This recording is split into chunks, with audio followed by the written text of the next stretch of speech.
चलिए आगे बढ़ जाते हैं मोनिका। साल में 2 बार होंगी 10वीं और 12वीं की बोर्ड परीक्षा। अमर उजाला ने खबर को तरजीह दी है। अगर आपका बच्चा 10वीं या 12वीं के बोर्ड एग्जाम दे रहा है तो ये खबर आपके लिए है। तो देखिए खबर बेहद ख़ास है, तो आपके काम की खबर कहा जाएगा इसे। 10वीं और 12वीं बोर्ड की परीक्षा अगले साल यानी कि 2025 से 2 बार होगी साल में। शिक्षा मंत्रालय से अगले शैक्षणिक सत्र 2025 और 26 से 10वीं 12वीं बोर्ड एग्जाम को साल में 2 बार करवाने को लेकर अपनी सहमति दे दी गई है। अब पहला एग्जाम अप्रैल, दूसरा एग्जाम फरवरी में होगा। शिक्षा मंत्री धर्मेंद्र प्रधान ने इस बारे में जानकारी देते हुए कहा कि बोर्ड के एग्जाम साल में 2 बार यानी कि जेईई की तर्ज पर कराने को लेकर सहमति बनी है। सरकार तो ये चाहती है कि इस नियम को बेहतर तरीके से अमल में लाया जाए, इसलिए सीबीएसई और अन्य बोर्डों के साथ चर्चा की जा रही है।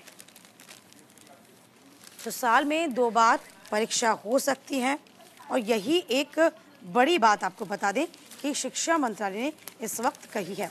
देखिए साफ तौर पे इस खबर को दैनिक जागरण ने भी जगह दी है। खबर आपको दिखा रहे हैं।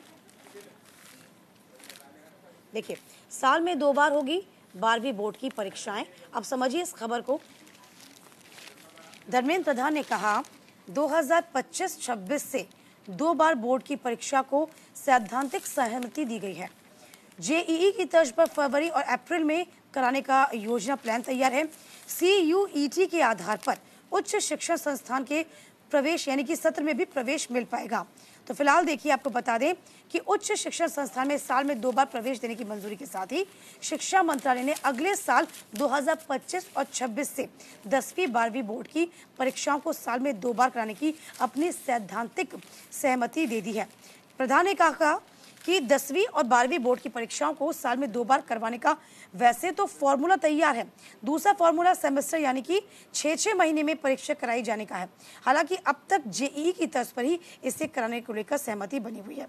यानी कि कहा जा रहा है कि इससे जो शिक्षा व्यवस्था है, जैसे कि हम बात करते हैं 10वीं और 12वीं बोर्ड की, तो कहीं ना कहीं जो बच्चे होते हैं उनमें साल भर का एक प्रेशर आ जाता है। यदि 2 बार एग्जाम्स होंगे, 6-6 महीने के अंतराल पर एग्जाम्स होंगे, तो उतना बर्डन जो है छात्रों पर नहीं पड़ेगा।